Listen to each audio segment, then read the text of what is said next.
Ladies, gentlemen, you've eaten well. You've eaten Gotham's wealth, its spirit, but your feast is nearly over. From this moment on, none of you are safe. This is 52 Pickup.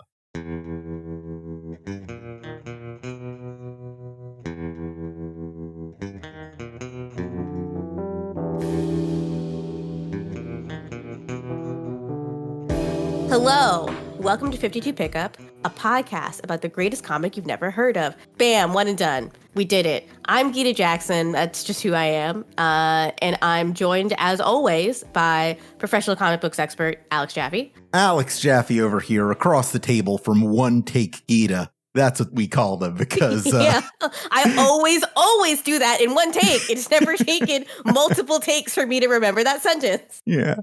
Oh, man. How are you, Gita? It's dreary. I'm going to be in California next week, so I'm looking forward to that. I'm drinking a matcha. I really can't complain, but I'm complaining anyway. One of those weeks, you know? Yeah. I'm not having a great week, but comics are still there for me, and that's the constant in my life. Yeah. Even as the world continually gets worse, comics continue to be really good. Can't argue with that. Yeah. We have a very exciting guest on the episode this week. Do. Would you like to do the honors? Well, it's just incredible journalist badass Ash Parrish.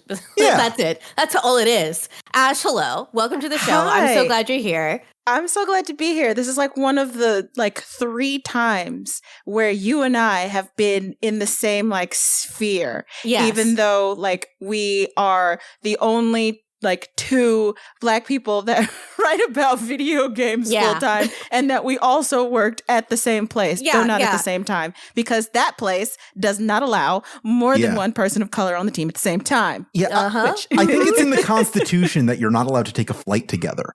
Yeah, designated survivor shit. Straight up. There's got to be one of us. The forbidden knowledge has to remain. God, so I'm glad we get to work on projects together. You're now at The Verge. You're now on insert credit, which I almost called extra credit, which is a different thing entirely. But as soon as you started working at Kotaku, I knew you were going to be a superstar. So I'm really proud of you and really excited that you're here and we finally get to do something together. And yes, we can get to talk about here. Nightwing's butt on this podcast with you. Oh, we're gonna. But there wasn't a lot of butt, I feel That's true. We'll talk about that in a second. Because I've talked before about how the meme of Nightwing's butt really popped off in 2009, which is a couple years after this. So we're not really seeing the level of cake that we're accustomed to here in 2024. It's something that took a while to build up. Ash, I do a show with you every week, and I have no idea what your history with comics is. Tell me more about your relationship with the comic book medium and what you know about DC Comics. Okay, I read a lot of webcomics in the 2000s, like everybody did. So, your Control-Alt-Deletes, your Mega That's going to be the first one I mentioned as a joke. Were you a Mega Tokyo reader? Yeah, all the things that make you cringe now. Relax, we understand. Sad Girls in Snow. Yeah. Exactly. Just found out that comic was still going a couple weeks ago and just had to go lay down. I still read questionable content every day. You want to know something absolutely fucking crazy actually about questionable content? Yeah. My husband still reads it. Yeah, so do I. He's like, I started reading it in college and I just never stopped. It updates every day. It's there in the autofill when you hit Q on your keyboard. It's just it's so easy to never stop checking. My husband reads Penny Arcade every day. So oh that's my God. But that's expected. It's Penny Arcade. Well, I mean, your husband did play MC Front a lot at the wedding, didn't he? That's true. So that's very much a Penny Arcade reader guy move. I'm learning so much right now. It may have come up on the playlist. Absolutely. That is absolutely a thing that absolutely could have happened, but I don't remember if he actually did. That would have been distressing. So I was not like a pen, like a paper comics person. Like I did all of the other DC stuff. So like I grew up with the DC animated universe. I watched Batman. I did Justice League, all of that. So I was, familiar with DC properties, but I didn't start reading comics until New 52, which is what I actually thought this was before you told me what it was. Oh, we get that a lot. Yeah. And I was with my ex at the time, and, we had a standing order at our local comic book shop where we would go pick up our things weekly. And it was through that I got introduced to a bunch of other like DC adjacent stuff. So I read, I forget what the name of that, The Authority. I read the Midnighter Apollo run of The Authority. Yeah.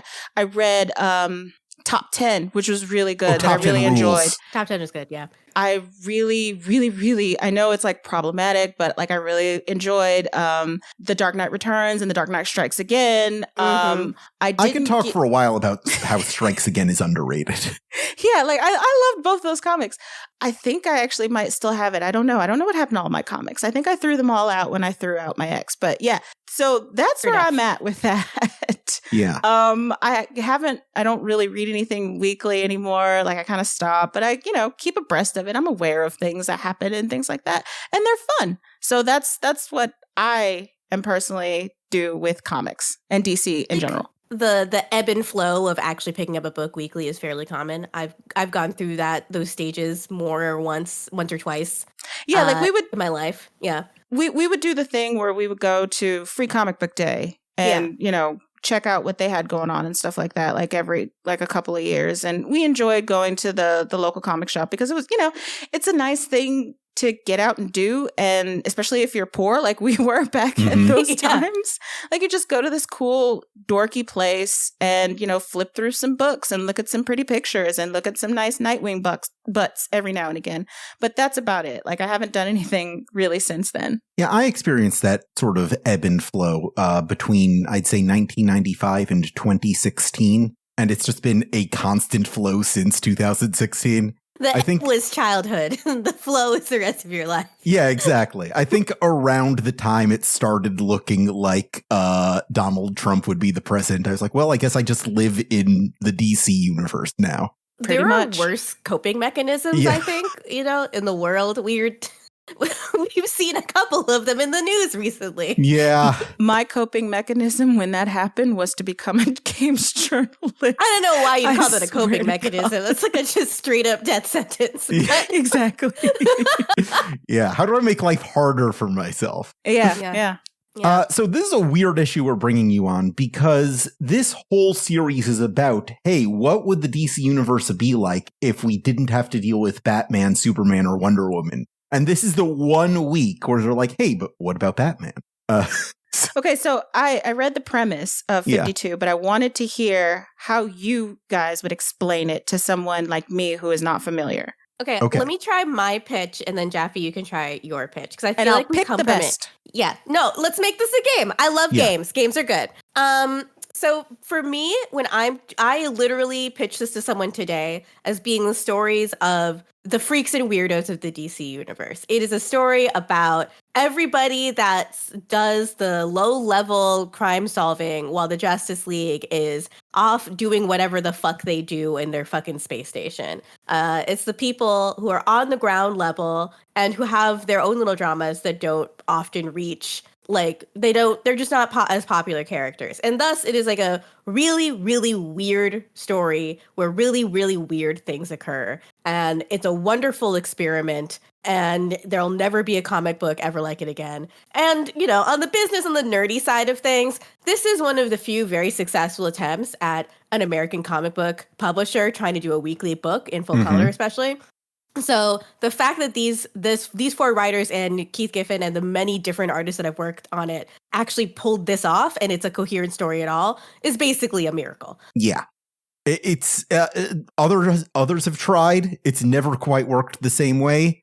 A big part of that, as we've discovered, is sort of an improv structure that was built into it as enforced by editor Steve Wacker. A big part of it was that the talent on it were the 4 hottest names in comics at the time working at the top of their game together. A big part of it was the idea that oh, what if we were to make a comic book like a TV writer's room, which was something that had like never really been attempted before. So it was something they got to shape themselves. But to explain kind of what's going on story-wise, what you need to know for this issue is that Batman is very, very sad. As he is, but particularly now because he's sad for a unique reason this time, not just sad generally. You might remember such events as Identity Crisis and Infinite Crisis that were like huge deals in the comic book store. I do not. That's fine. Okay. Oh That's my God. fine. Let's go through those for a second. Like, I thought the thing that I needed to know was the fact that Batman is a fuck up and Jason Todd is dead. Or not dead, revived. Like the things, like I was really glad that I was able to like catch what was going on because I was familiar with what happened to like Jason Todd and all that other stuff, like, you know, Barbara getting shot and all that shit. So like, okay, I understand what is happening here. So like I can, you know, the big beats. Exactly. Yeah. Yeah. So, I mean, if any given story when the Bat family is talking about Batman separately from him, that usually the premise of that story is Batman's fucked up emotionally inside, right? Okay. Yeah. So the basic premise here is that Batman and Wonder Woman have been through some really, really intense, heartbreaking shit that have disillusioned them from being superheroes. And they kind of go on this year-long sabbatical to find themselves. Meanwhile, so Vision Quest. Superman has lost his powers in the last big major event, so he's just being a journalist now. Okay. So the big three are off the board, and 52 is all about, well, if the main A-list heroes just aren't around, who's going to step in? Who takes advantage of that? Who rises to the occasion? So Black Adam is a big player in this story because he's like, now's my chance to like make a play on the global power structure. The Question, my favorite guy. He's like, well, somebody's got to solve mysteries now that the world's greatest detective is out of commission. And we see a little bit in this issue. And after 29 weeks of not seeing Batman anywhere, in this issue, we catch up with Batman on that Vision Quest, which is thematically tying into Grant Morrison, one of the 4 writers on this book's major Batman epic, which was also going on at the time, just analyzing the kind of totemic power of the figure of Batman and what that means to culture and to comics. Can I just say that the cover with Batman like stabbing his like cloak, and it's reminiscent of that one Renaissance painting where the angel is stabbing that one demon. This is like so cunty. Like I love it. Yeah, that's St. Michael spearing the devil. J.G. Jones, who does the cover art for all of these, creates just an absolutely beautiful original work of art for every single one of these. One of the biggest miracles of this series is just like you could just look at the covers and have yourself an incredible time. Yeah, like I noticed that immediately. I'm like, oh, okay, this has the juice. Like I love what this is doing. No, these writers in particular, they all kind of deeply understand a certain ineffable part of what makes DC special, and they all have different specialties, basically. Where Grant Morrison's specialty is, like, when you go to your drug dealer to buy weed, and he's got the Batman movie on, and he's talking, like, for half an hour about Batman, and it's all really insightful stuff, but you kind of just wanted to pick up your drugs and go. Like, that's Grant Morrison in a lot of ways.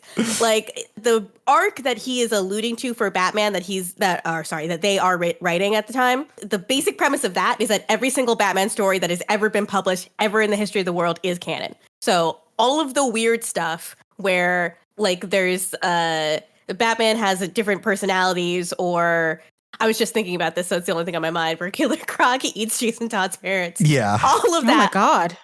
Killer Croc ate Jason Todd's parents. I learned this recently. I don't know what to tell you, man. I don't know what to tell you. That's but at one comics. point that was canon, that Jason Todd's parents didn't just die from random crime, they were eaten by a killer crocodile. But yeah, like all of it is canon and all of it matters. But that is a way for Morrison to like ask questions about why Batman is a very popular character. Like why despite like being such a dour and weird and violent and nihilistic thing, why do people love the story of Batman so much? And of course it involves a lot of vision quests. It's the vision quest here is a prelude to so many more vision quests to come. But it is a really, really compelling book that I think you can tell why it becomes compelling, because it's also got like Dick Grayson and Tim Drake hanging out, and they're just like regular guys. So it's a very funny dynamic where Bruce is like having a psychotic break, and Dick is like, "Hey, Pop, how's it going? Like, you okay?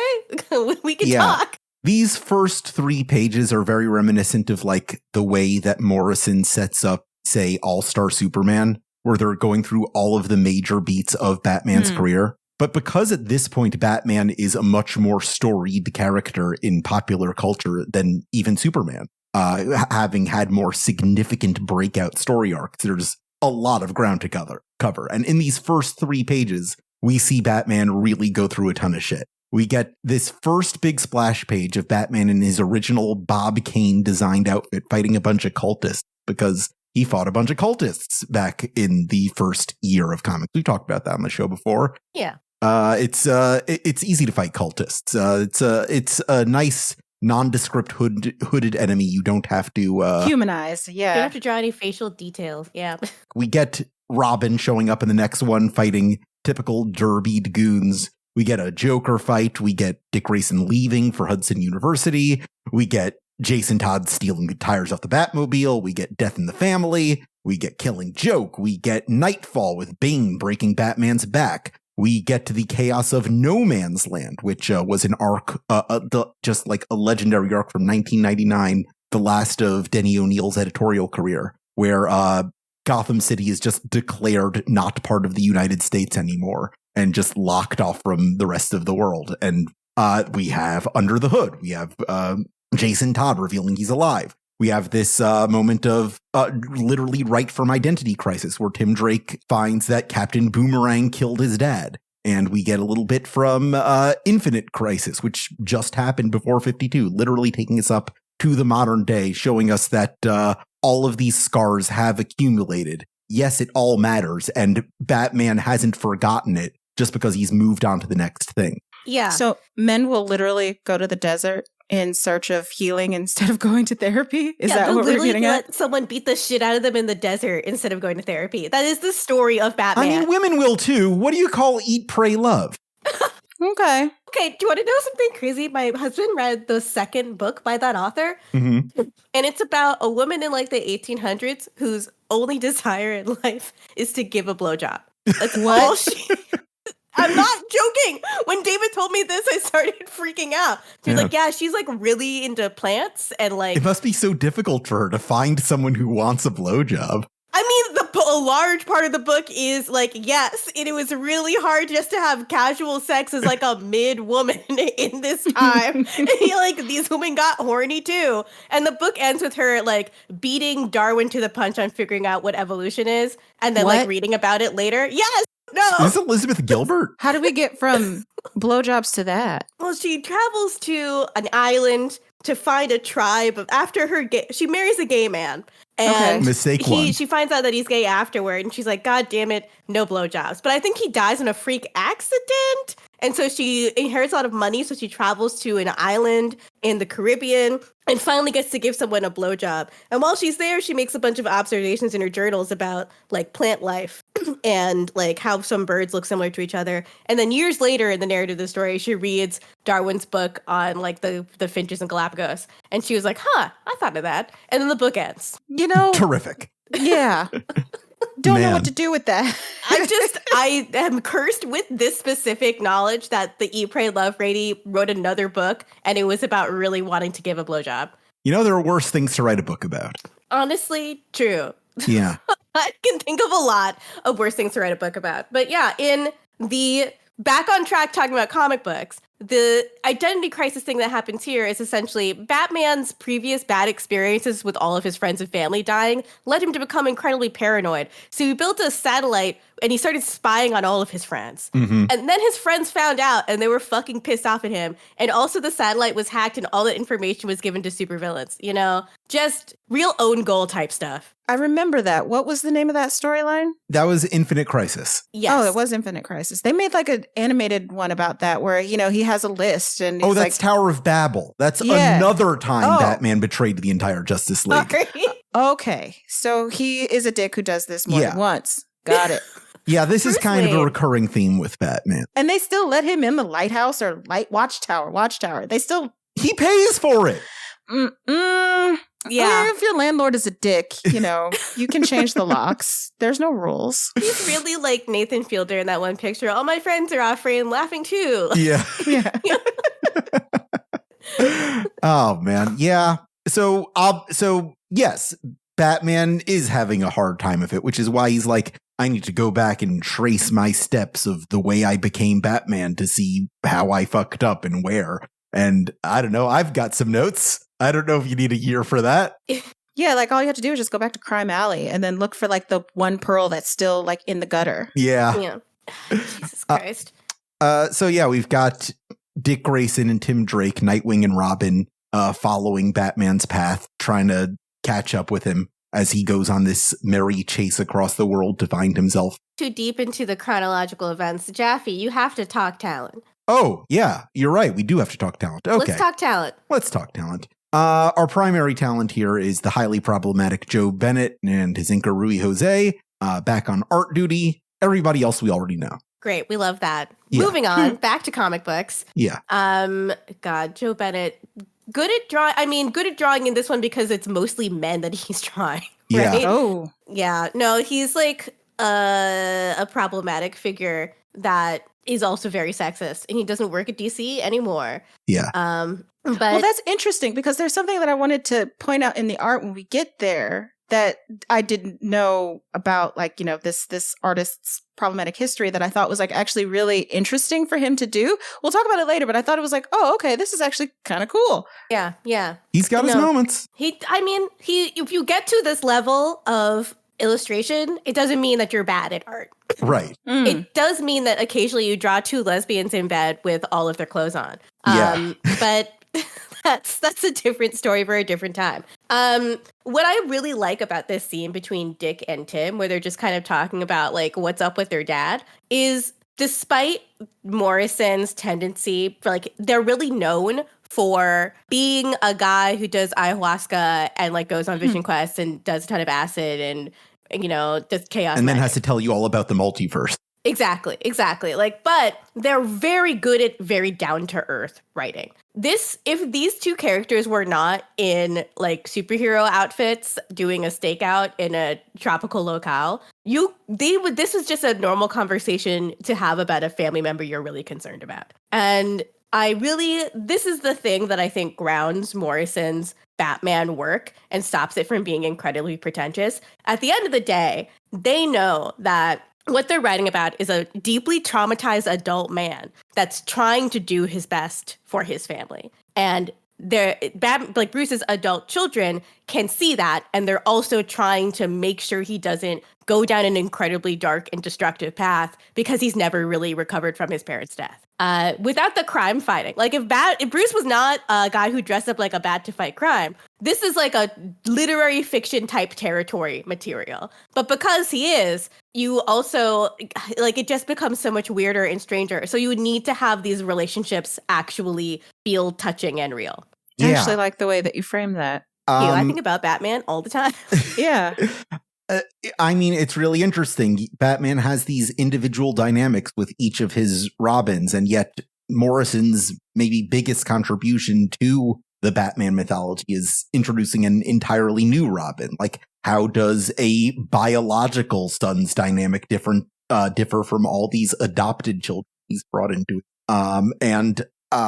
It's what's really interesting to me about the way that's ultimately treated by the larger body work of people who've taken on the Batman-Damian dynamic is that it's, from Batman's perspective, it's really not different. Damian thinks there is one, and Tim does a little bit at the beginning, but like this theme I've been thinking about a lot, about how from the hero's perspective, the Batman mythology is all about how we choose to pass down what we have learned from our trauma, whether we make the next generation better or worse for it, or try to mold them in our shape or opposite our shape. And that's something each of Batman's children has a different relationship with. And, when people paint Batman as this solitary figure, you're missing out on most of what makes Batman. I'm learning so much. I love this. Please. Yeah. This is fun. I love when I get to learn about stuff that I don't know. Do you have a Robin take? Are you familiar with the various Robins? Carrie Kelly is my favorite Robin. Okay, sure. Fair. I mean, sure. Well, I can't fucking argue with that, right? I'm sorry. It's very strange, but she is my favorite. I just love her to death. Yeah. I wish she got to do more than what she did. Yeah. Carrie Kelly is a character I have a complex relationship with because she was a character who was suggested to Frank Miller by John Byrne, who is a writer and artist kind of notorious for setting up problematic age gap relationships. And he's like, hey, you know, it would be cool if there was this like nubile young woman who was always hanging around the old Batman.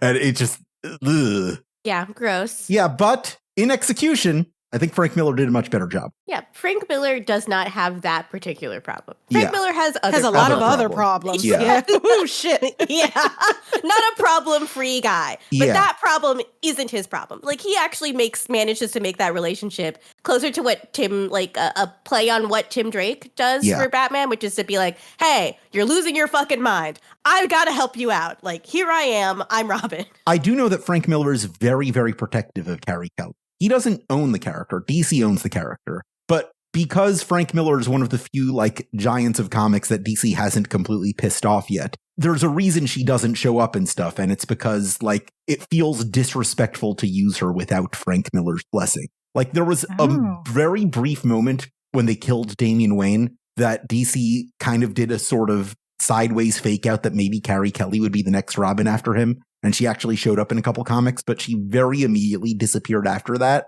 And like the only time we've seen her since is when Frank Miller revisits the Dark Knight stories, like his Dark Knight 3 saga, his The Golden Child one shot. I highly recommend if you liked Dark Knight Returns and Dark Knight Strikes Again. Thank you. That is going to go on my list. Yeah, he did a one shot with Raphael Grandpa, and it fucking whips. Maybe his best work, honestly.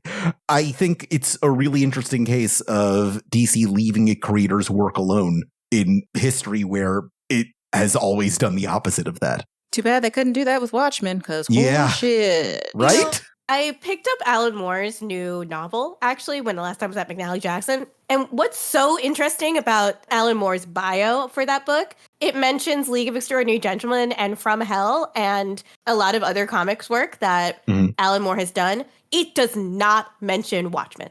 Yeah, he's completely disowned Watchmen at this point. Yeah. Wouldn't be mad at him, honestly. I completely fucking understand it. My only opinion on, like, Moore's like relationship to Watchmen is someone has got to tell that man to stop giving his royalties to the Black Lives Matter Corporation, because those guys are corrupt. Like, we've got some other charities for you to give that to. Your part's in the right place. He's got the spirit. Yeah. Like, otherwise bars. Like, I get it. That's an incredibly badass thing to do. Yeah. But you know, it's so interesting because, I mean, especially, did you guys, either of you, read that really long profile of Miller recently that was about him realizing that he needs to stop drinking or else he'll die? Yes. No. Oh my God. It was very interesting. And it was really just about a guy coming out of a fog and realizing that he had just been drunk, like, and was about to die, was going to die soon. It was written from the author was someone who'd like seen him at various cons over the years and would just like note like how sickly and sad he looked. And he looked a million years old. Yeah, he really did. And it seems like he has, like, some of the rough edges on him seem to have softened since he's stopped drinking also, according to that profile. Which is why The Golden Child is so good. And, you know, we like to make fun of Dan DiDio a lot on this show, but I think Dan in particular has been like really there for Frank Miller and is like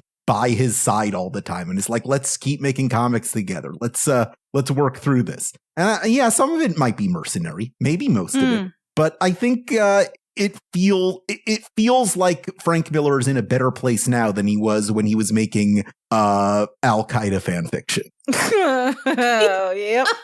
I remember Holy Terror. Oh my God. I can forgive a lot if you come out many years later. It's like, I was a fucking alcoholic while I did that. And I'm like, I understand. Like, who am I to judge? You know, What's your excuse, Tom King?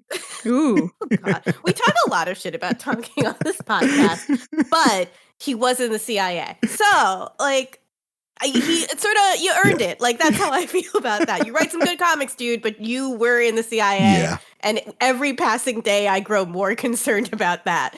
We get our title drop, Dark Knight Down, as Dick and Tim take out these Arabs cast out of for Holy Terror. These are Arabs. This was what, 2006 when it came out? So we're still deep in the Bush era. You know, the way that it's the entire really bad, problematic, and not good Black Adam movie, all of that concept comes from this comic book. So it is such a post 9/11 perspective on global geopolitics, including like, what does a terrorist look like? An Arab guy. I think it's also worth noting that this issue and this scene specifically is very Grant Morrison driven. And there is a lot of anti-Arab undercurrent, especially with the whole Leviathan and Talia al Ghul story throughout Morrison's oeuvre at this time. And it's something you really got to reckon with. Yeah. I mean, since New X-Men, they have said some weird stuff about terrorism in general. Yeah. 9/11 happened like around the same time their dad died. And like some of that stuff is just wrapped up in their head, I think, just tangled together with each other. That said, I mean, I will defend a lot of the work, but it's hard to defend that. I mean, especially because like the MCU has a similar problem with like rampant yellow peril and like weird Cold War remnants of anti-Arab stuff. But when they adapt it and when they update it, they zigzag away from it. They're like cowards about it, but at least they understand and recognize that you can't salvage this. Combined with the really terrible Chinese super team that occurs in 52. Oh, God. Just feels so tone deaf and disgusting. Yeah. It's awful. You're making a beautiful face. Yeah. To quote Renee Montoya in the next scene, I hate all of this. How's that for a transition? We go to Gotham City, still on day one. My best friend and your best friend, Vic Sage, the Question, is dying of cancer very rapidly. This tragedy has brought Renee back together, at least for the moment, with her very problematic ex. I was going to say, like, is there a situationship going on here? Because what's going on? Always 2 seconds from slap, slap, kiss, basically, is just classic toxic lesbian relationship where they are still kind of really attracted to each other, but really should not be sleeping with each other. This is the toxic Yuri couple in DC Comics. Yes, it is. This is Americomics toxic Yuri. It's absolutely true. We get this great picture of Renee as a band geek that I love as really they're snooping around her place. Oh I do love that. Yeah. Oh, man. We get to see all of this, like, her inner life in a way that we haven't in a while as this story continues to address the question of who she is. This part of the book written by Greg Rucka of Gotham Central, the only good cop comic. It's obviously, like, not to skip ahead, this is my favorite scene in the whole damn thing.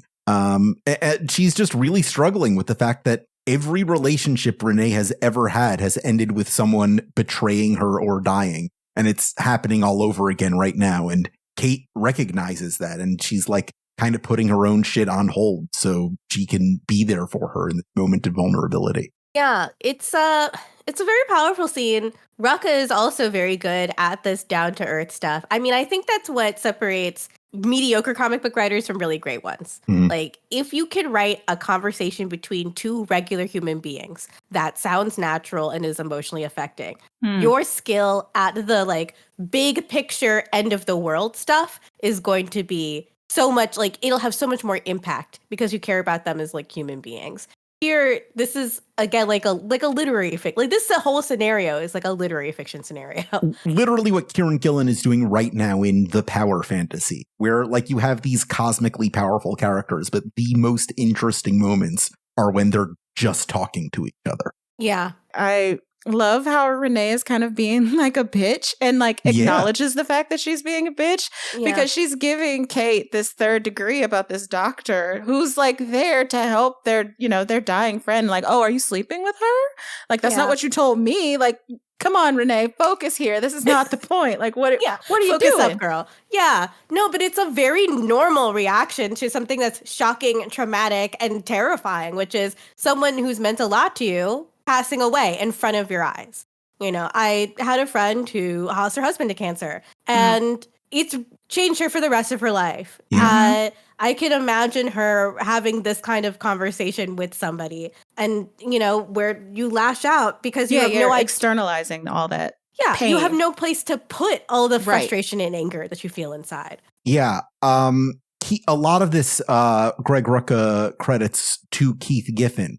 His input, like in this story arc, is that he lost a couple very important people in his life. Like I think his father and his father-in-law both went to cancer. And as he told Greg, I've seen it go easy and I've seen it go hard. And it just like they consulted a lot in how to deal with like a character who is a person who has become so important to you, just wasting away before your eyes as you like treasure the last few moments you get with him, which is what really takes us to my favorite page in this issue, which is where after Kate leaves Renee to see Vic herself, and it's just her in the bedroom with him, and they just kind of sit and exchange a few low-key bon mots, and then just sit and meditate with each other, as we've seen Vic do throughout the series, just kind of inhabiting the silence. And it's really the last cogent moment we're going to get between these two characters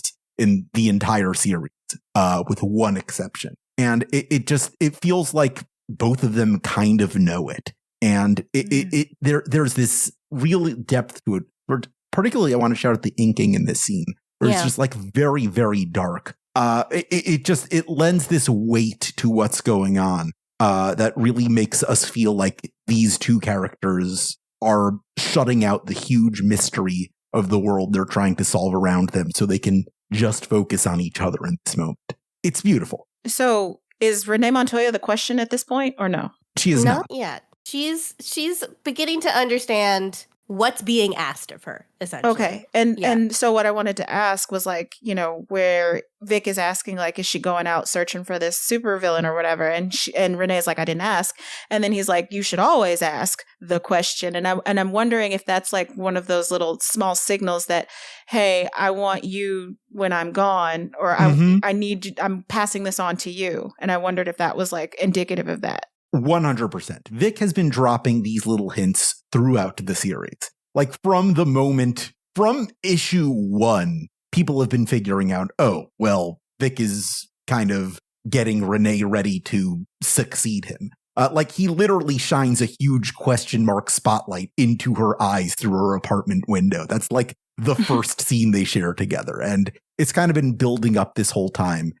Where Vic is kind of like we talked about with Batman and the Robins, trying to pass on what he has learned. And it's only recently that we learned the reason for that is he's dying.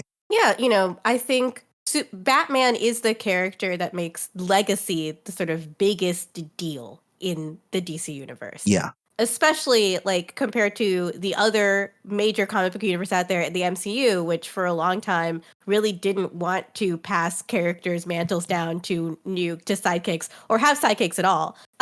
Batman's is a story of I break the cycle of trauma by passing down what I've learned to people that need to hear it. You know, all of the people that he takes in are orphans, except for Tim. And I think it is kind of lame that they killed his parents. I'm not gonna lie. Yeah, having alive parents was like the one difference. It was very funny that Tim was like sneaking out of his parents' house to be Robin. Yeah, it was a good bit. But it is. I think this issue in particular is really well balanced because it shows you that sort of cycle from a bunch of different angles where Tim and Tim and Dick in their scenes, they're very aware of what their role in Bruce's life is. This is so on the surface for them. They really understand he's there for us, we're there for him. This is what a family does. Renee is still grappling with the idea that someone could care about her and trying to understand how to be there for him. How should I respond to my mentor who has really helped me, taken me out of a horrible, depressive, alcoholic hole? How should I respond to the knowledge that they're going to be leaving soon. And that's where we kind of leave her in this issue. She's meditating. And not only that, being able to accept help from Kate. Because, she's like, okay, I'll take him to the hospital or whatever. And Kate's like, let me help you accept the help. And she was like so resistant to it. So it's not just that, but just like on her relationship with Kate as well. Yeah. It shows how far she has come. Literally, the first time Kate shows up, they almost straight up get in a fight. So no, she literally punches her. That's right. She does get punched. They do get in a fight. And Renee politely doesn't punch back. But it is here. She's become a human being that understands that she matters to other people. And that means she has to treat herself better because other people do want to see her succeed. Damian, I do it again. Damian. It's because I'm always thinking about Damian Wayne.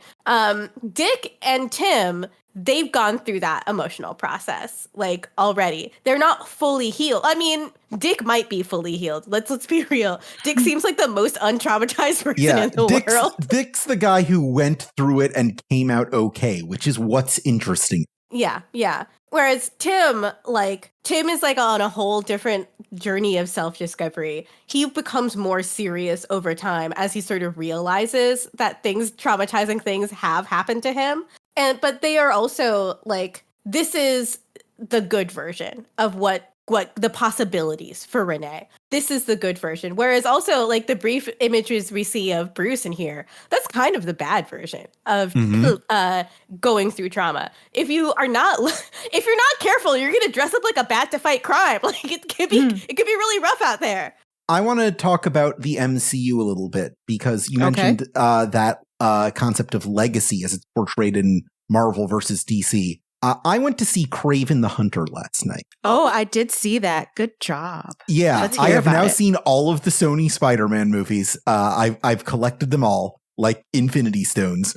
But the most interesting thing to me about it was the trailer beforehand for the new Captain America, where Anthony Mackie is Captain American. And it got me thinking about how legacy in Marvel differs from legacy in DC, in that, like, Captain America, like, Steve Rogers has, like, worked with Falcon before. They've, like, fought crime together. But he's not, like, his son. He's not, like, a guy who he instilled his values into and mentored. It's just, like, move into his house. Yeah. Oh, here's the next qualified guy for the job.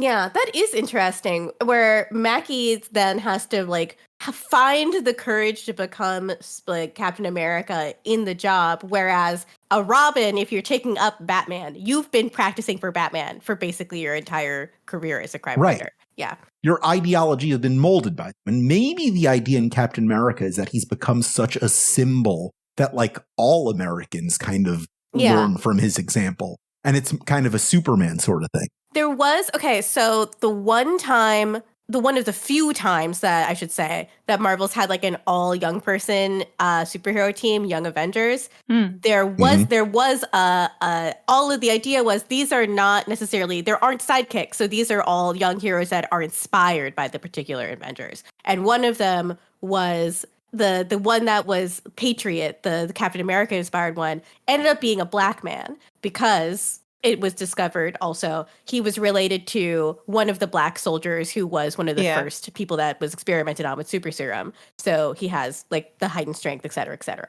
But whenever you are bringing people into the sort of circle of Captain America, it is always politicized in that way where it's about fraught as hell. Yeah. You know, like, it's just about, like, okay, well, we have a Captain America that's a white man. We have to also acknowledge that Americans look like a lot of different things. So our young person inspired by Captain American is going to be a black teenager in this case, because black teenagers are also quintessentially American.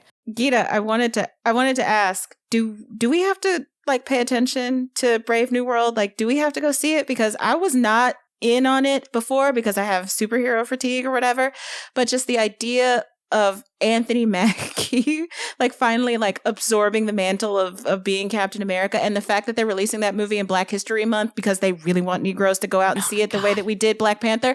Do we have to pay attention to this? Like, let me ask you this. Did you pay attention to Falcon and Winter Soldier? Yes. And that was a good movie. And no, that was a good show. That was an excellent show. The answer is yes. So I'm not burned out on superheroes. I'm burned out on Marvel right now. Like, it is the unfortunate fact. Fair enough. The thing I'm most excited for superhero wise is tomorrow the James Gunn Superman trailer drops. Oh, baby. Screaming, crying, and throwing up right now. I saw 1 second of Rachel Brosnahan as Lois Lane and I was ready to cry. Oh my God. The score, the John Williams score. But again, it's all about legacy, right? Like, it's all about everything that has led up to this moment. You know, John Williams, all the different depictions of Superman, James Gunn's love of comics, et cetera, et cetera. It plays on your heartstrings in that way. And in this political moment, that is what I'm really excited for. That said, I think for the culture, I will be seeing that movie. I will be seeing Brave New World. I didn't watch the TV show, but I also really like the Goldie Hawn's son is in it. So, and I really like him as an actor. He was the evil Captain America. Yeah. And so I might as well put it on. You know, I've got plenty of work to do. I got plenty of shit to watch. But I do think, like, it's surprising that this movie is going to be in theaters. You know, they dumped the female-led one on the streaming service during the pandemic. It fucking sucks. I don't want this movie to gross badly. Even I'm a little afraid that it will. I'm curious. I can't help but be curious. I don't even know if Superman will do well, let alone Falcon. Same. Like, I'm curious. Are people interested in these stories? I mean, I think the tone of these two things are similar, though, in some ways, which is like, Superman is all about hope. The tagline is look up. That gives you a lot emotionally to work with. Brave New World is also about the idea of a world changing and, like, claiming your spot in it. Culturally, which of these two moods or tones are going to feel more appealing in 2025? That's my big question. Ash? The hope thing will get me every time. Like, I am a sucker for hope. I'm a sucker for it. I love hope. I love hope too. That's why I love the Blue Lanterns. Yes. No, like, you will believe a man can fly. That shit does get me. It works. Oh, it works so good. Oh my God. You know, I have a feeling that in a time where it's very clear that a lot of Americans feel completely hopeless, it will get a lot of people. You think so? I'm crossing my fingers, knock on wood. It's coming out in summer. Going to be a few months into the Trump presidency. There's going to be a lot of atrocities on the board that we can't even predict at this moment. He's persecuting journalists already. And, like, who's the secondary star of this movie? It's star journalist Lois Lane. Yeah, it might be the time. It might be the right time. Yeah. You know, the Batman movies came out. The Chris Nolan ones, Batman movies, came out during a deeply paranoid time. And they absolutely reflect the paranoia and the government overreach of that time.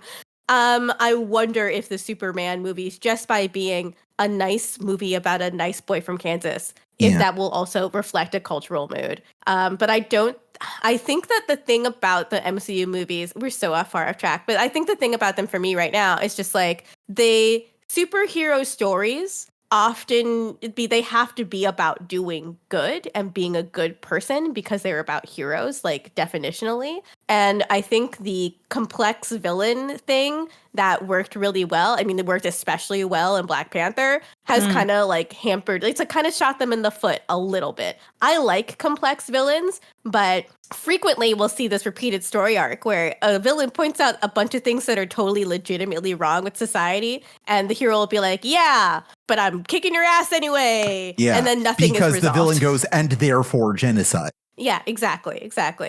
I do wonder if they're going to break that formula with this new one. But what really worries me is the fact that Chris Evans says he's coming back to the franchise. I'm really worried about that and what it means for the movie. Maybe he's playing another Fantastic Four villain. He's playing Black and Blurmerica. Like, yeah. Maybe he's playing Stiltman. No, he's the Mole Man. He's the Mole Man from the cover of #1. Absolutely. Let's bring all of the original Avengers back as Fantastic Four villains. Why not? Oh my God. Okay, well, I mean, to quote Tim Drake in this next scene, this is way too big to ignore. So attention must be paid.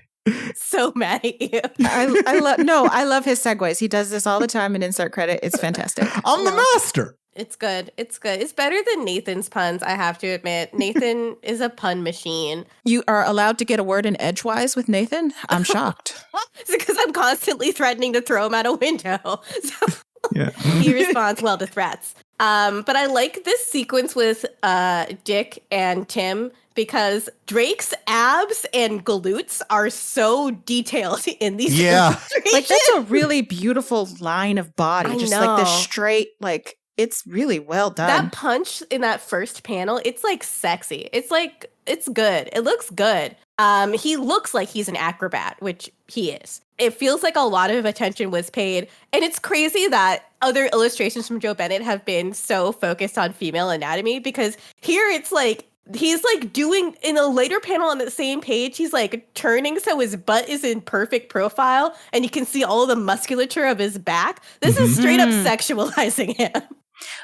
I wanted to ask Jaffe, that famous like panel of, you know, Nightwing's ass, that was Nicola Scott, right? That was Nicola Scott, correct. She followed me on the old Twitter, and it was like the height. I thought, I was like, oh my God. Like, her and Gail Simone both like followed me on Twitter, and I thought it was incredible. Like, she retweeted me a couple of times too, and I'm like, you can't tell me shit. Yeah. Love Nicola Scott. Gail Simone retweeted me yesterday. You're never going to hell. Yeah.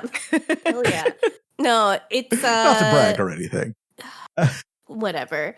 I have issues with Gail Simone. I'll talk about some other time, but she was very important for the cult. Absolutely. This is some prime Nightwing illustrations, I have to say. I think part of the reason also that Nightwing makes such a good thirst trap is the costume's all black, so you're just playing with highlights. So to make him look like anything other than a big oblong shape, you have to draw all his muscles. Yeah, it works out. It works out really great for me personally. Like, you can just see like his glutes and his obliques and literally all of them. You didn't have to go into that much detail, but... Oh, it's not oblique where I'm standing. God damn it. God. But yeah, this is a good show. This is a good show. In this scene, it's more of Dick and Tim doing, they talked about like their concern for Bruce in the previous scene. They're like, he's disappeared. What does he want? Intergang is running Gotham right now. It's fucked up. Does he want us to be Batman and Robin? What does he want? And they're just trying to find him and determine what exactly he's doing and what he's trying to get out of this vision quest. And after they beat up wait, is this American military now, or do these continue to be nondescript terrorist types? I think the implication is that they are traveling around the world trying to find Bat. Oh, so these are like Eastern European nondescript terrorist types. Oh, well, I got nondescript terrorist types out of him because he's talking about, you know, becoming a martyr. Like, grant me swift release or whatever. Oh, yeah. He's Bible. He's part of the crime cult. That's another thing we haven't talked about. There's this plot in this comic where there's this global cult called the Religion of Crime. Oh, that's silly. Yeah. Yeah, it is. Even Greg Rucka is like, I should have come up with a better name for it. So they just kind of take Bible verses and make them crime themed. Like, that's the only like way they've figured out how to be like, it's a religion of crime. Right. It's pretty funny. This is a prime example of like the lack of creativity. It's just like naming different examples of criminals from the Bible, and then he takes a cyanide pill. Like at one point they mentioned like the Book of Moriarty. It gets very silly. Yeah, they were really like plumbing the bottom of the barrel for that. Yeah. They were like, can we think of a famous evil guy? Bugs Bunny. No, he was not evil all the time. Yeah. McCavity. He's broken every human law, Gita. Every human laws. I don't know how that makes sense. Sorry, did you guys see the Cats movie? Because Idris Elba. Oh, you better believe I saw it. I did not see that. It was in theaters. It was the last movie I saw in theaters before the lockdown. And when I took an edible, and when Idris Elba shows up, I just turned to, it was the girls from Jezebel. I just turned to one of them and was like, he looks so nude. Like, what's going on? He looks like 100% naked. It's scary. Yeah. My movie take is Cats is good, actually. I will fight you in the street. Holy shit. I love this movie. Tickets to that. I mean, it's insane, but it's not good. One of my favorite things is that there's no sense of scale. Like, nobody knows how big a cat is. It's completely inconsistent. Show cutlery, and it's like as tall as them. And I'm like, that's not, a cat is bigger than a fork. Let's think about that for a second. No, a cat is bigger than a fork, but jellicle cats are big or small. Oh my God. I'm adding so many things to my like to be read and to be watched list. Like I have to start. That's just conversations with us. That everyone walks away from this podcast with a to read list a mile long, including Please Gita. make your husband watch Cats with you. Yes. You'll need a buddy. Maybe you know he loves stupid things a lot, but like that might be a bridge too far for him. Oh, that's fair. Dick and Tim are continuing to chase Batman, but we catch up to him first in one of the most inscrutable scenes in the entire 52 series. Okay, good. It's not just me. Do you want to take a stab at this, Gita? No. I mean, yes, but because I'm the only one that maybe could make sense of this. This is basically in between very fun romps between Bruce and the murder toddler he's adopted. This is what a lot of Grant Morrison's run on Batman is like, where you're like, what's even happening? What's going on? He's killed Batman. He's doing some crazy fight scene for no reason. The Ten-Eyed Man is here?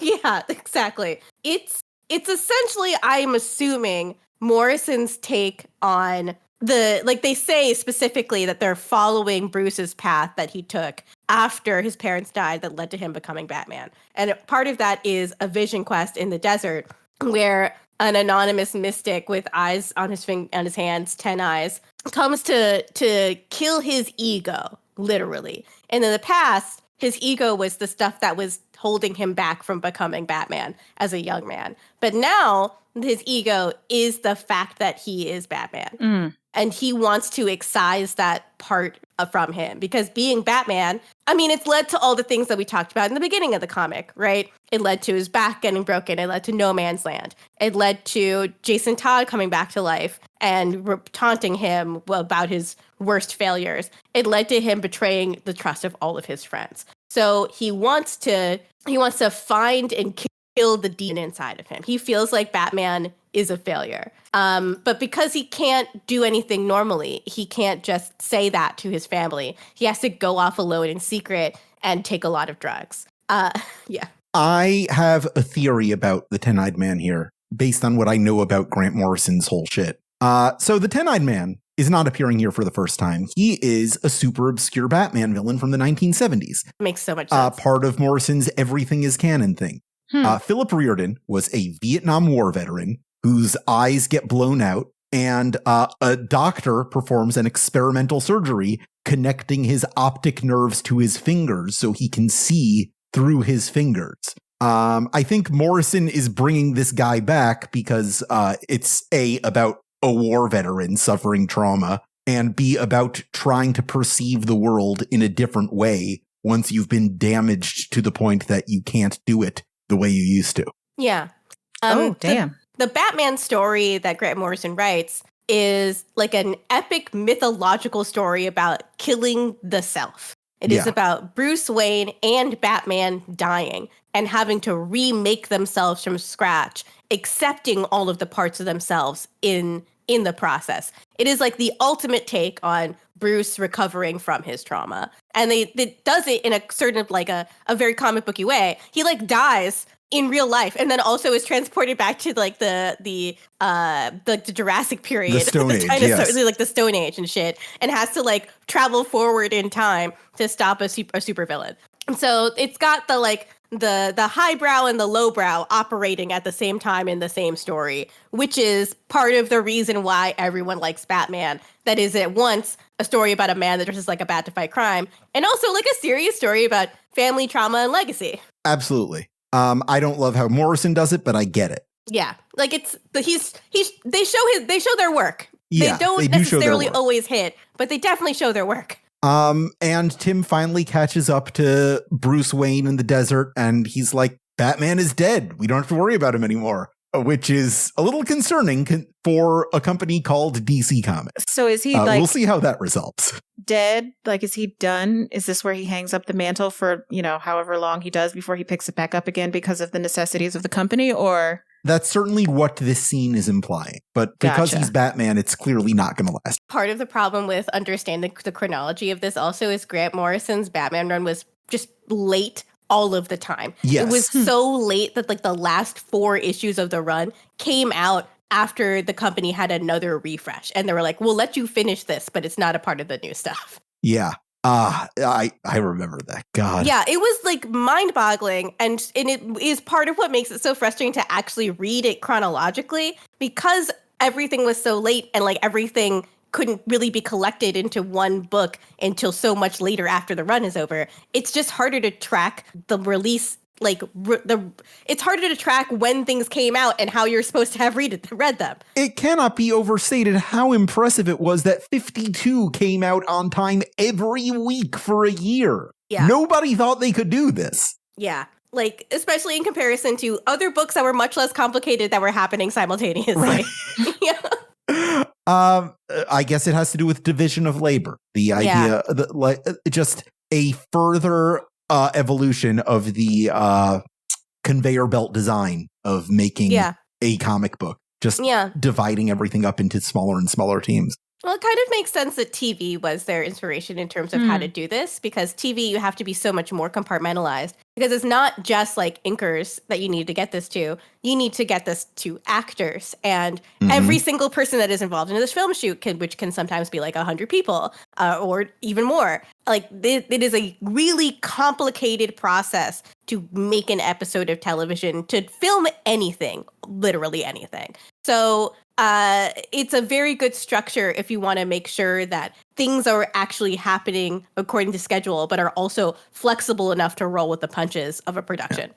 Two more things happen in this issue. We get a team up between Batwoman and Nightwing for the first time, where Nightwing pretty shamelessly flirts with Batwoman, not knowing her whole deal. Which is a pretty funny callback to the fact that the original Batwoman was introduced in the 50s to make Batman look less gay. I didn't know that. Yeah. It was a reaction to the whole, like, Pearl clutching over, like, oh, there's so much of queer coding in these Batman stories. We need to make sure he's not corrupting the children. And then when Greg Rucka comes on in the 2000s, he's like, you know, it'd be fun if we brought back Batwoman as just a huge lesbian. And I will never stop respecting him for that. It's classic Dick to flirt in the middle of a fight. Yeah. Also, there's a comment about him having a thing for redheads, which was funny. Yes, about like Barbara funny. Gordon and Starfire. The thing that I wanted to call out that I was talking about earlier is just I thought it was really neat the way that, you know, Batwoman is wearing these big ass boots with like a heel, but they have treads on them. And typically, when you see like women characters with like these big boots, they are like these super sexy looking stiletto heels that are like completely impractical and whatever, and they're just there to make them look sexy, and they're not like practical at all. But like, I appreciate the fact that there was enough detail to make them practical, which I thought was really neat. And this is neither here nor there, but one of the things that I've always loved about Batwoman, and I'm not sure if it's true in this comic, but I'm pretty sure it's true in other ones, is the fact that yes, she has red hair, but when she puts on her cowl, it's a wig too. Yes. And I loved that. I just loved, it's so cunty. It's so good. Because nothing moves better than a wig. Nothing. You don't get flounciness in anything other than a wig, and you don't want anyone grabbing your real hair. That would fucking suck. And why does Batman wear a cape? Flounciness. He wants to flounce. Batwoman has just taken the flounciness to a new level. It's her cape and her hair. Doing ballroom swirling. Yes, it is like, it's very Vogue. Yeah, absolutely. God, you know, here, I think that Joe Bennett's tendency towards cheesecakiness doesn't stand out because it feels like an equal opportunity thing where you get cheese, like this pose of Kate kicking someone, it does give power, but it is very cheesecakey. Doesn't feel as egregious when you just see all of Nightwing's abs, like his pectoral muscles and all of his abs in the immediate page next to it. And also like his just big old leg. I don't know. I have a crush on Dick Grayson. You're not alone. Yeah, I mean, doesn't. Yeah. How can you resist? It's okay for comics to be sexy as long as they're sexy for everybody. Yeah. Right. We even get the monster fuckers. Yeah. You know, some bait here too. Like, we got a ripped ass cobra. Like, what is going on? Yeah. That's a big part of the religion of crime. Just these animal monster men walking around. And that's who we see them teaming up against together. And we are seeing for the first time Batwoman being folded into the Bat family, as opposed to acting as an independent agent, which will lead us to some interesting places, which we may find out more about in the issues and stories to come. Next time in 52. Our last bit of business is the Metal Men backup. What do you know about the Metal Men, Ash? No, nothing that this little thing didn't already tell me, because I know nothing. Did you know that mercury is the only metal that's liquid at room temperature? I was waiting to see when you would say that. Did you know that? No. Well, That's not true, right? And Mercury will tell you that every single time he's in the room. Okay. One of the coolest things about 52 is that every issue after a certain point ends with this 2-page feature by legend Mark Waid, just telling you everything you need to know about a particular character or team distilled into 2 pages. And the art here is by Duncan Rouleau, who they cast because he was working on a Metal Men limited series at the time that nobody really remembers, but as you can see, the style was very interesting. It looked real nice. But it's giving Silver Age. Yeah, well, he was Silver Age. Metal Men comes out from the 60s. Will Magnus and the Metal Men are part of James Gunn's new Creature Commando series. He ties them in a really cool way. I'm really enjoying that show so far. I mean, it's James Gunn's third Suicide Squad, but I like his Suicide Squads. He's very good at doing a Suicide Squad. Yeah. He can't stop it. I might say something. I might have a few things to say about that in the future. Watch this space. Yeah. But yeah, if you didn't know about the Metal Men, now you know. And it's a very useful feature. I do think it's funny that the essential storylines are Metal Men Archives 1 and 52. Yeah. Wow. It's hard to find Metal Men stories. They haven't really been major players in DC Comics. How many comic book stories could you think of to write about robots that are made out of different metals? The Metal Men were favorites of Bob Haney during his run on The Brave and the Bold, so Batman teamed up a lot with them in that. Batman was kind of an honorary Metal Man in that way, which is something the cartoons play into. Have you seen Batman, The Brave and the Bold, Ash? Bits and pieces. I have not watched the whole thing. I feel like you would love that show. That's super. I know that he sings in one of those episodes. Yes, that's all the I know. Music Meister episode with Neil Patrick Harris is probably the most famous one. I saw that one. That was really cool. Yeah, there's some other really, really cool stuff where there's an episode where Superman gets exposed to red kryptonite and starts reenacting all those like super dickery Silver Age covers. There's a Wacky Races episode. It's really good. But yeah, that's the issue. That's the Metal Men. That's the 10-Eyed Man. That's Vic and Renee meditating together in one isolated moment of silence amongst a sea of Grant Morrison craziness. And we are now 15/26 of the way into this series. Oh my God. How do you like that math? That's a bit specific, I guess, but necessary for your purposes.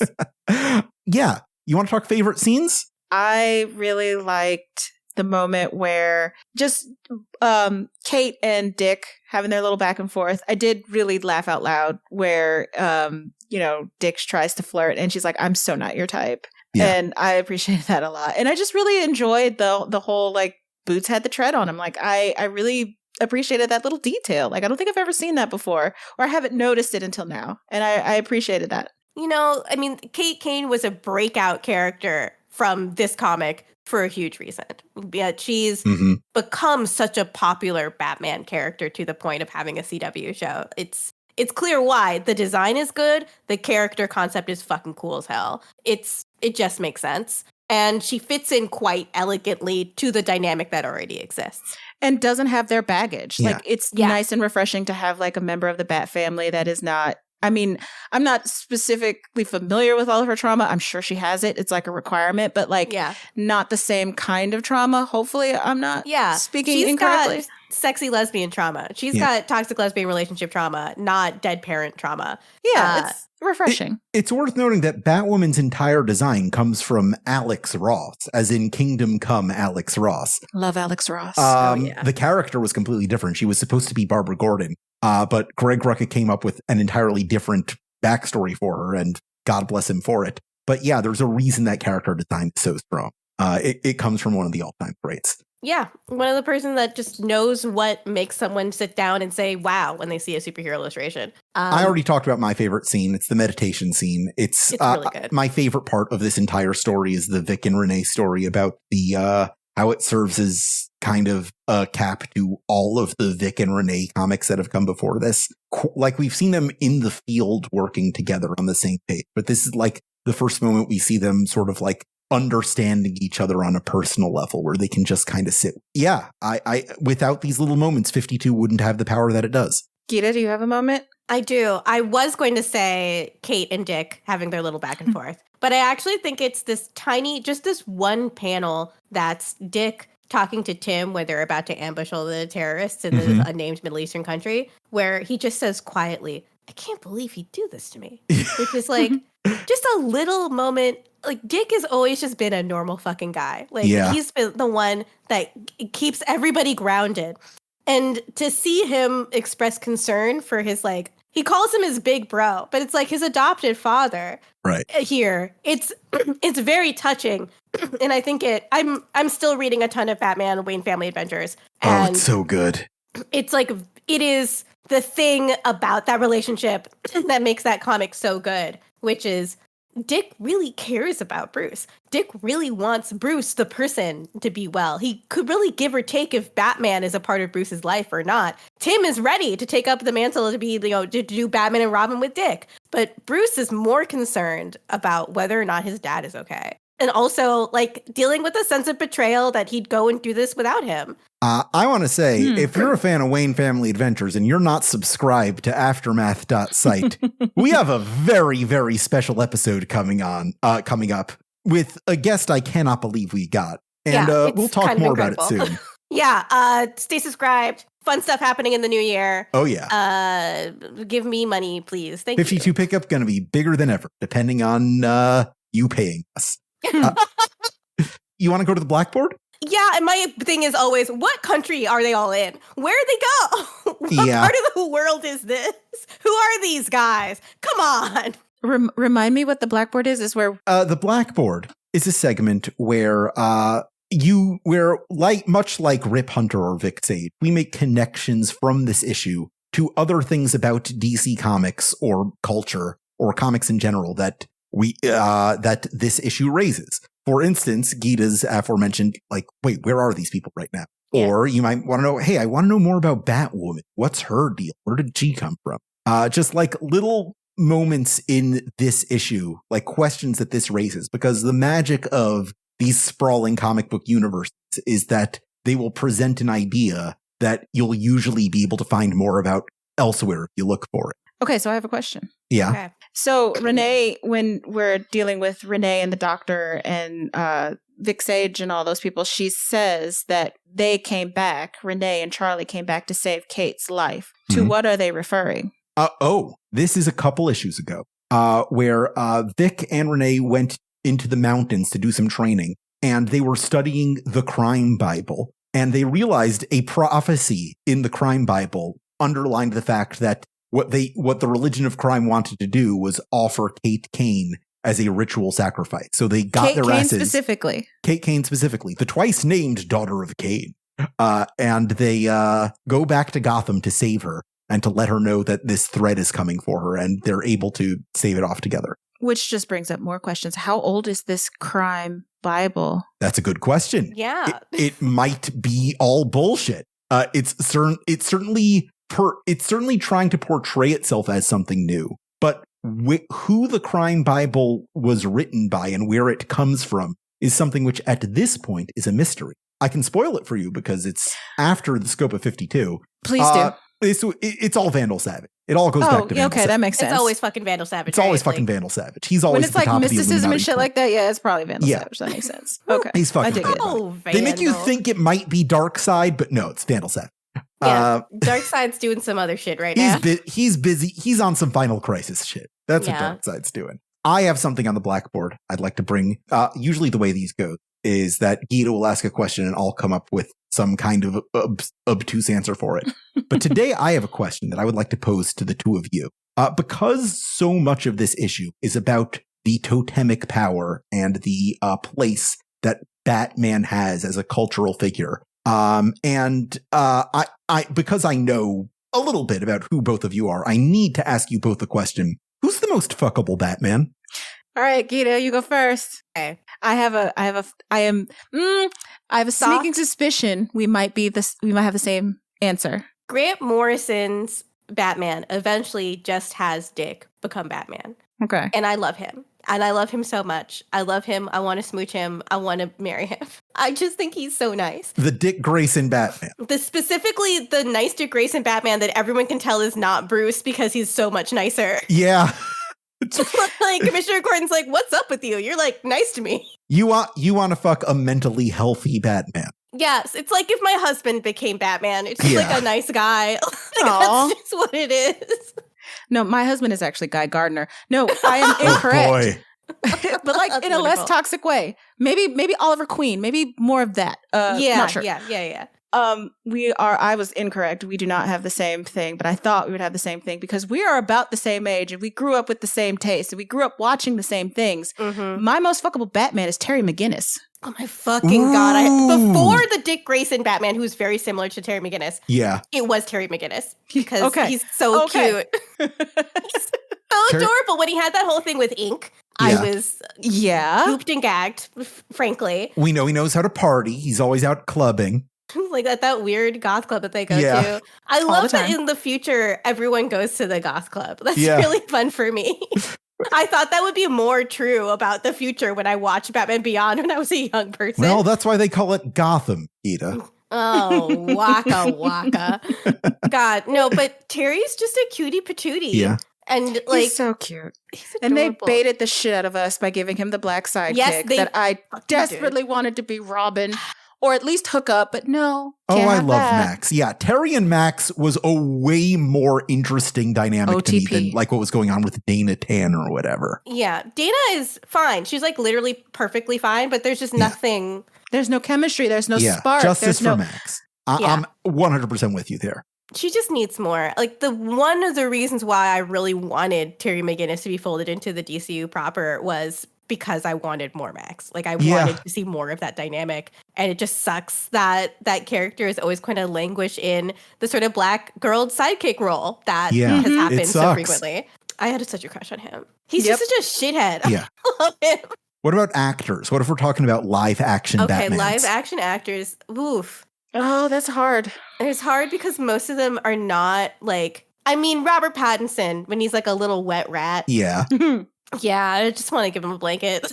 I don't like wet rat Batman. Like I need my and then it kind of doesn't count because Kevin Conroy doesn't count. No, I'll allow it.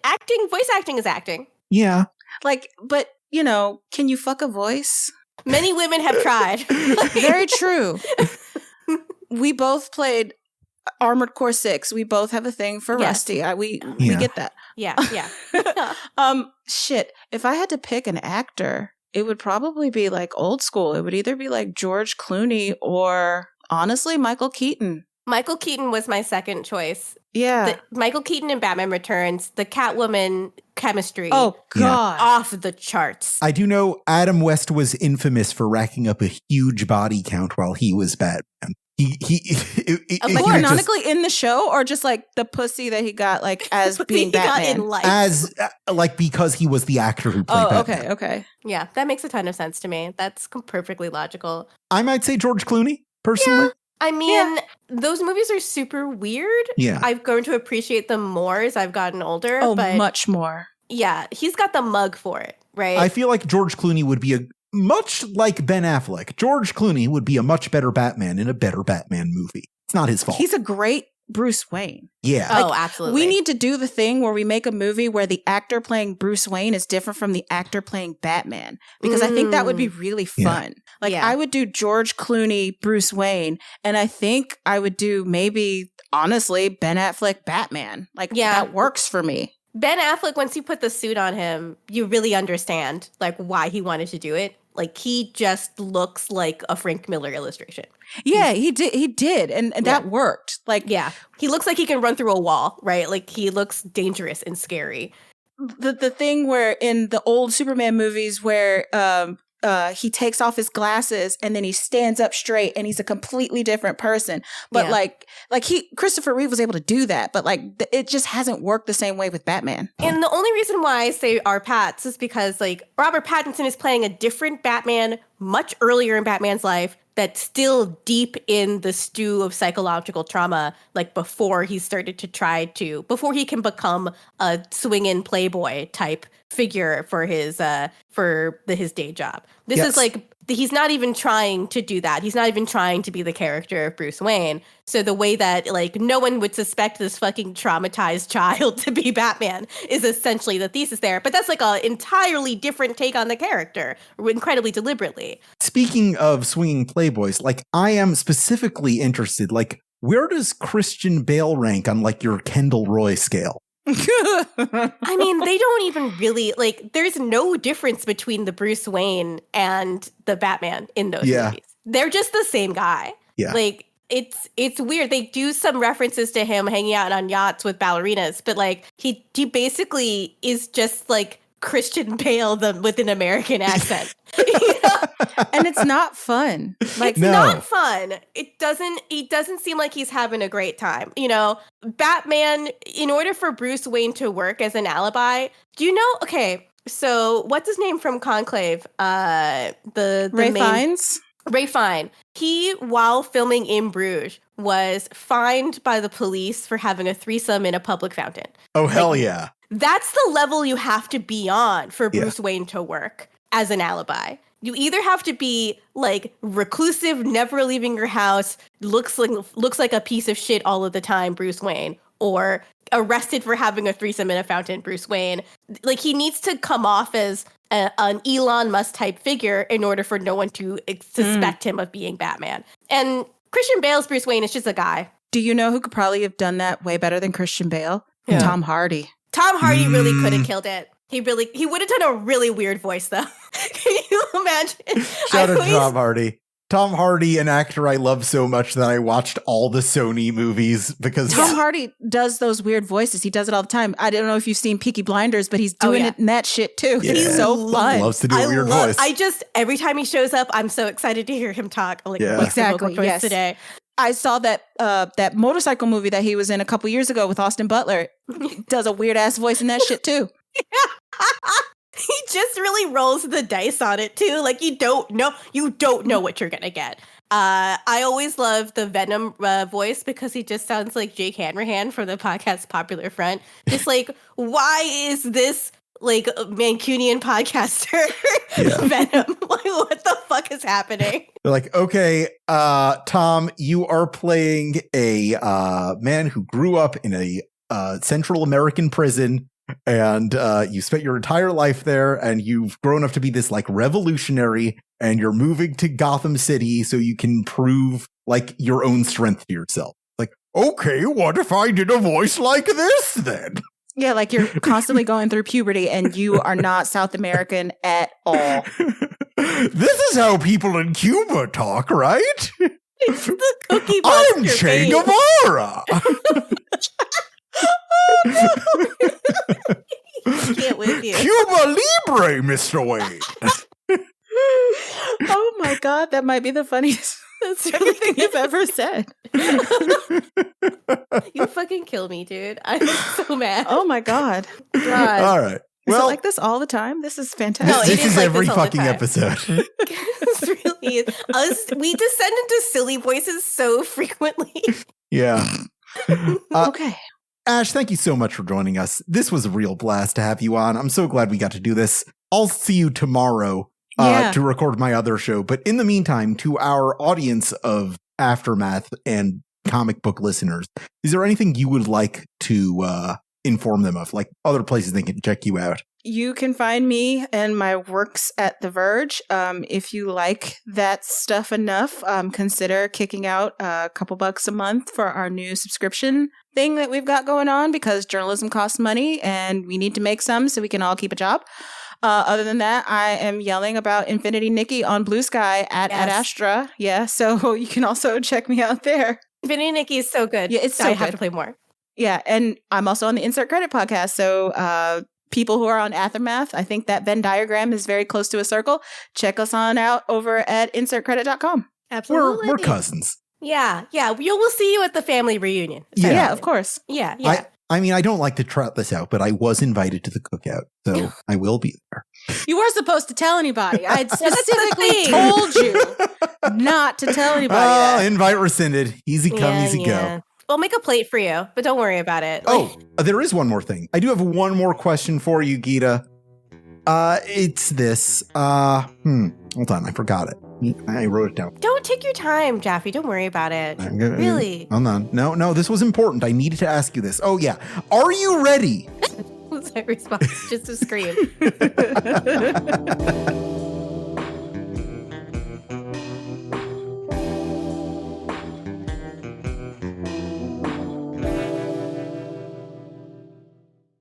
52 Pickup is an Aftermath production created by Gita Jackson and Alex Jaffe and edited by Esper Quim with original music by John Ahrens. The views and opinions expressed on this show are solely those of the show's personalities and do not reflect those of DC Entertainment or Warner Brothers. Please rate and review our show wherever you can and send your questions and comments to 52mailbag@gmail.com. Never stop reading comics.